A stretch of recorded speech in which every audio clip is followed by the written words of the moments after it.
Damn, let's talk some shit. It's Paulie, Siegel, And Victoria Aron. two licensed therapists who've spent way too much money on degrees, certifications, and trainings. We both love what we do and couldn't imagine working in any other profession. But we're forced to be serious all the time, and that gets boring. Shit Talking Shrinks discusses important mental health topics, the human experience, and society at large, while poking fun along the way. It won't be all fun and games because after every episode, you'll walk away with tangible tools to navigate life more effectively. We love a tangible tool. Episode 5, the sexual liberation movement. Let's get that movement going, baby. How you doing, Victoria? I am great. How are you doing? I heard you've had an interesting week. I have had an interesting week, and it's been a week filled with a lot of reflection and a lot of internal digging. Ooh, I love an internal dig. Yeah, because we're processing everyone else's stuff. And so for me to actually have time to look inward and be like, ooh, what yuck is coming up for me? Yeah. And then find clarity in it was kind of magical this week. Yeah. So for our people that don't know, right? Obviously, Paulie and I have been releasing some pretty, I would say, authentic shit. And what Paulie told me this week is that she's gotten some pushback. Push it. Push it. Yeah. I have. And I could approach it in a way where I feel angry, yet I actually don't feel angry. And I wasn't defensive when I received that feedback. And it came after episode 4. Yeah. Because it put me in a position where I needed to seek greater understanding within myself. And that understanding now has led to this episode, which is very meaningful for not only our listeners, but for society at large. So just to put into context, we always knew that when we created this podcast, it wasn't going to be for everyone. Definitely not. Definitely not. There's a big percentage of the population that doesn't want to hear sexually explicit comments, that doesn't want to experience crudeness or vulgarness. And I understand that. And I hold space that that's not for that audience. Yet the feedback that I got came from my closest people. Yeah. And I'm glad that they came forward with me around that because now I understand even greater our why. Yeah, cool. It deepened the mission. Yeah. And I think the sexual liberation movement, which really started in the 1960s, was working towards a greater goal for women.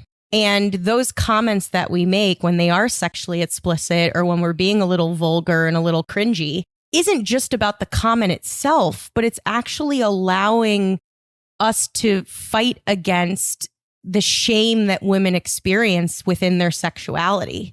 So it's really interesting, right? And I'm not going on a whole soapbox about women, men, non-binary, whatever. I don't give a fuck. What I'm saying is the men that I talked to about our podcast, they also said that they experience shame. They also said that they experience certain uncomfortable feelings after, fucking after the first date, or they feel a similar pressure actually. Interesting. Which I know that's a micro example, but we live in a micro moment. Well, and I think, when we're being that way, what we're really trying to fight against is this detrimental impact of sexual repression. And women have been sexually repressed for decades. I mean, we are told that we need to be ladylike. We're told that we need to fit into these molds and scripts around a presentation, when in fact, the majority of us aren't living by those scripts, but we're forced to be quiet about it. And we're forced to present, I think, to the public in this inauthentic way because of the double standard in place, right? Men are allowed to be sexually liberal. They're allowed to go on sexual escapades and talk about it and bro out about it. And they're able to celebrate that. It's rewarded. Yet when a woman talks about having sex on a first date or doing something, quote, naughty, there's the immediate shame and there's the immediate of, ooh, that's not ladylike and that you should be embarrassed by that. And I'm not trying to be a pick-me-ass bitch right now. I'm really not. I just think that, sure, maybe society at large is yeah, fuck bitches, dude. But the men that I literally know and talk to, right? They have similar internal processes. Some of them. Right. But I would say at large, it's celebrated to be, the man. Sure. Like the guy that picks up women and is charming and charismatic. And then, That's like me. I'm the man. You are charming and charismatic for sure. Yeah. So it's like when we make sexually explicit comments, what's really driving that is I want to liberate women and create empowerment for women that you don't need to be quiet around your sexuality or your sexual escapades. You can celebrate that if it's internally meaningful to you. Then what do you do with the feedback around like what you're doing isn't right, or what you're doing is derogatory, or what you're doing isn't ladylike? Like, what do you do specifically? What did you do this week that led us to this point where we're like, we're amped up, we're doing this thing? Yeah. Well, I think at first when I got the feedback, I went into a shame spiral and I was really second guessing, oh, geez, am I doing something wrong? And then when I slowed down and I looked inward and I asked myself, what's the why, Paulina? What motivates you to say those comments for thousands of people that are listening?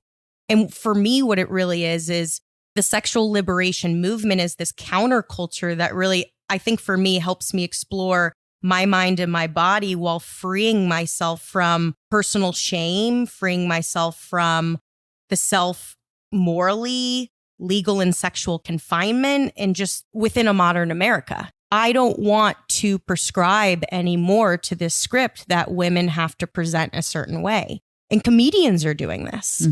I mean, look at the Chelsea Handlers. Look at Nikki Glaser. God, I fucking love her. Whitney Cummings. Daddy Issues, who has an Instagram account. Love her to death. Yeah. We are starting to speak out and breaking that mold. And I really think eroticism should be celebrated. You know what? I remember one time I was in Florida on a vacation, right? And I was watching this couple fuck in the pool from my room. And I was like, oh, hell yeah. I don't think there's anything wrong with that.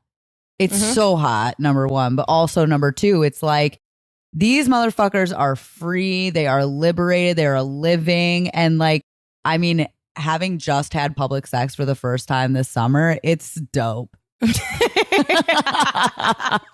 It feels good. You know what I mean? Like, you're just out here being like a caveman, you know? This primitive part of us that wants to be released. Yeah. I feel liberated right now, girl. I do. I feel liberated because I think it provides so much contextual information to the women that are listening that giggled like, oh, the date I went on last week and I boned him. Yeah. Like, good for you. Yeah. And I mean that with so much sincerity. Like, I'm glad that you allowed yourself to get your sexual needs met. Right. And I know that probably announcing that to the world might not be your process. I want to dismantle shame. I feel really, really passionate about that.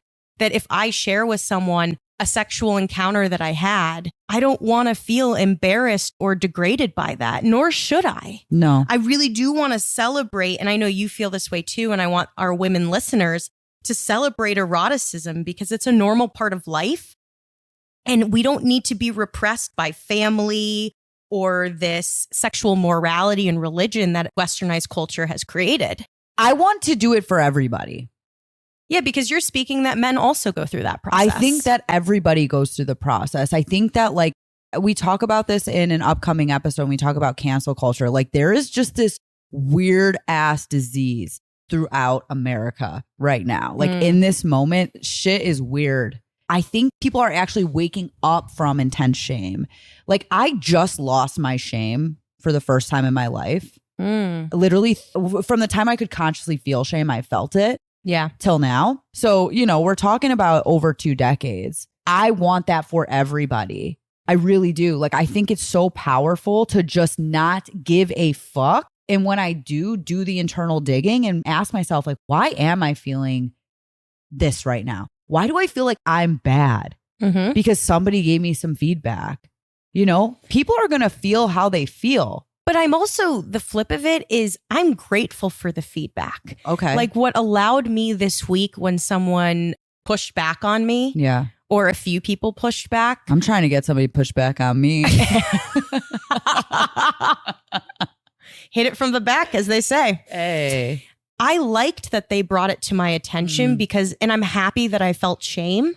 I know that that might seem counterintuitive. It does. But it allowed me to feel my drive, my motivation, my challenge to kind of shake up this systemic script that women have felt from 1900s onward.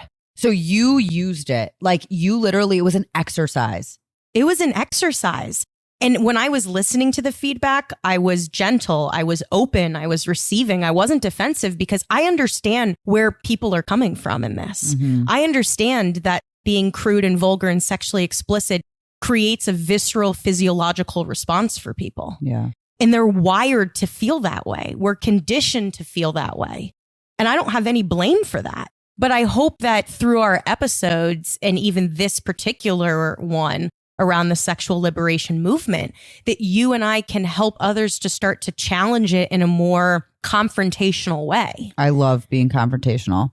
I want to fight, but in a loving way. Like at a Wendy's over a chicken sandwich. Over a guy. Over a guy. Well, I don't know if people have heard that episode, but it's coming. It's coming.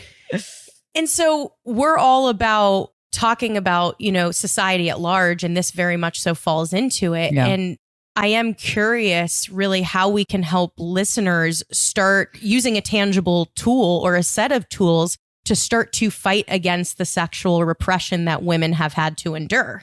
I think, right? Brene Brown talks about it, right? She's a shame specialist. I mean, so many shame shamanics, shame shamans. Shamanics, they're demons now.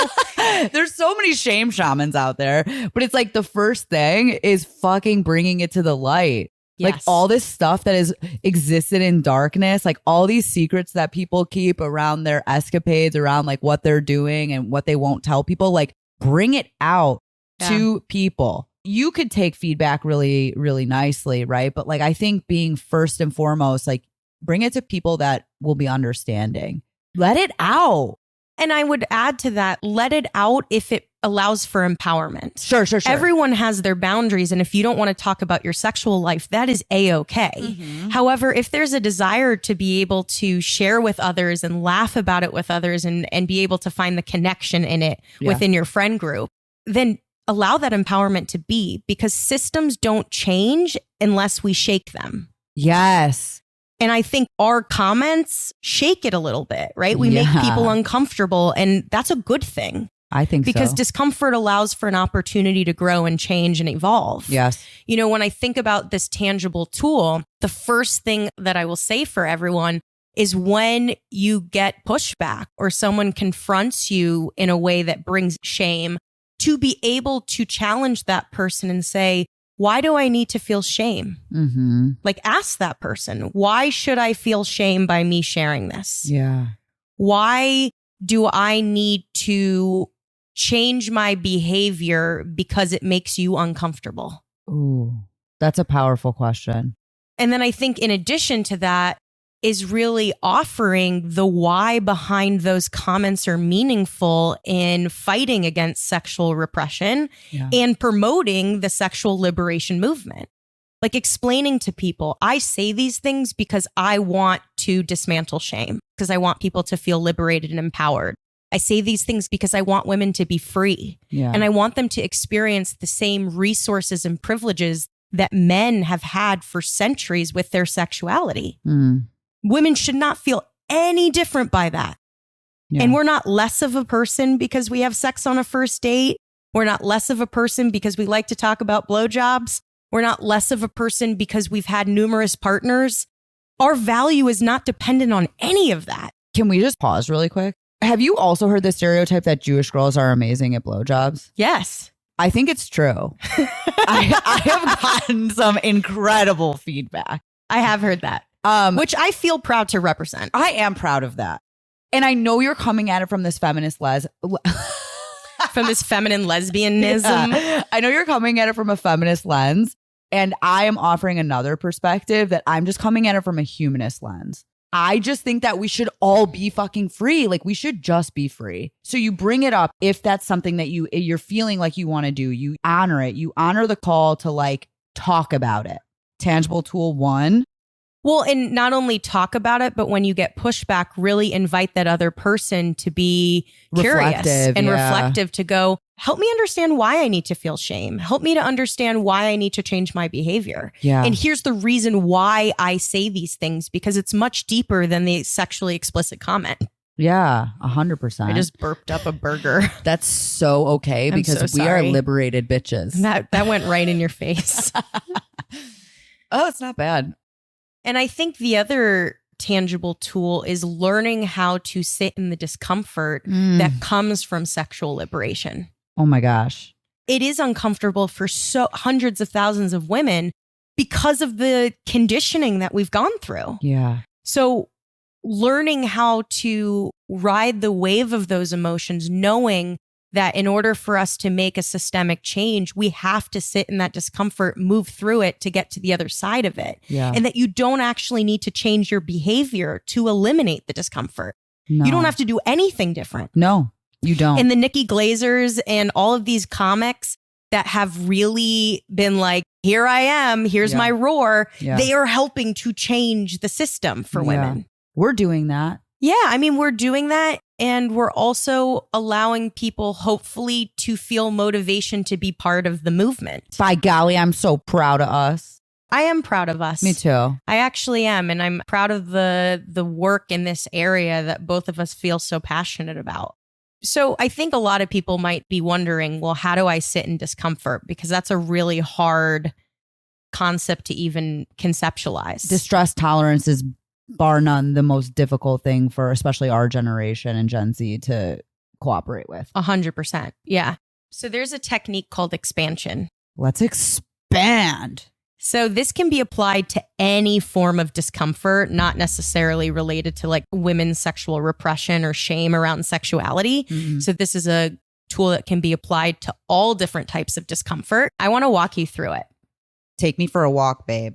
So first and foremost, you have to label what emotion's coming up. So let's use me as an example. This week, I felt some shame. Shame. So after you identify and label the emotion, then I want you to ask yourself, where is the shame sitting in my body? Yeah. So for me, shame is very much so in my chest.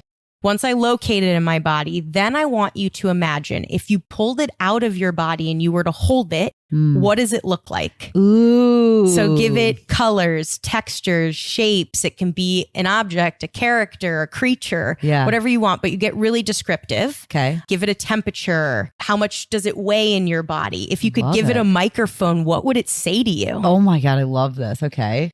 You got a little shame monster in your hand. I did. Yeah. And so when I imagined it, it was like this little gremlin in me that was like, Paulina, your comments are bad.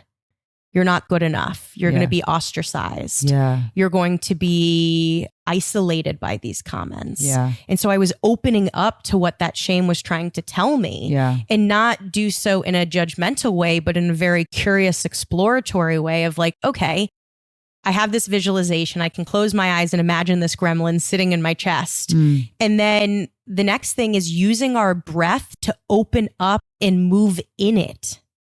Fuck. So like, remember the square breathing? We taught everyone the 4-7-8 method. Yeah. Okay. So you inhale through your nose for a count of 4, belly distends. Yeah. You hold for a count of 7 and then release for a count of 8 through your mouth. Yeah. But as you're breathing out, I want you to imagine your breath going into the emotion. So I imagined my breath going into the gremlin and circulating the gremlin and opening up to him. And by just expanding, which is why the tool is called expansion, I was able to move through it and it wasn't bombarding me anymore. It is the most powerful tools that I teach my clients, but also that I use on a daily basis for my own emotional regulation. Yeah. Yeah. You can't see me right now, people, but I'm fucking blown away. Yeah. You'll have to let me know when you try it. When you feel shame by something in the world that makes you feel like shit. When's that going to happen? Probably tomorrow, because we live in a shame-based society. I don't know. So after I'm breathing through it, I want you to do 10 sets of that. So 4, 7, 8 is one set. Do it 10 times. Imagine you're moving through this gremlin, opening up. And then I want you to do another 10 sets. But on your exhaled breath, you're going to repeat a mantra of acceptance. I don't like this right now. It will pass. This is uncomfortable. I can handle it. This is temporary. Something that acknowledges the emotion, but also reassures the brain that it's not a permanent state of being. Yeah. So on your exhale, you repeat your mantra. And what I will tell everyone is after you do that, you're going to experience that emotion vastly differently. After I did that, I was like, oh my gosh, I'm connected to my why. Oh, like I know. I just came. I did. Was it a good orgasm? It was so good. It was intense. It was an intellectual orgasm. It was electrifying. Yeah, dude. So expansion, use it generally. Yeah. Anger, shame, loneliness, jealousy, whatever's coming up for you. And especially as women, we continue to be sexually liberated. Use it when you get pushback. Yep. I don't know if you have any other tools to add here, but I just want to continue to hit home. Start talking about it. Yeah. Celebrate it. Live by it. If it goes against a boundary, that's okay. Yeah. Yet if there's part of you that really wants to talk about a hilarious hookup that you've had, do it. Do it. All right. Well, we really love you. I do. I love you, kid. Big, big love. Big, big love. I hope this episode not only provides context to how we navigate our episodes, but also leads to a little bit of motivation to be a queen and to be a goddess. Dude, yes. Okay, bye. Bye.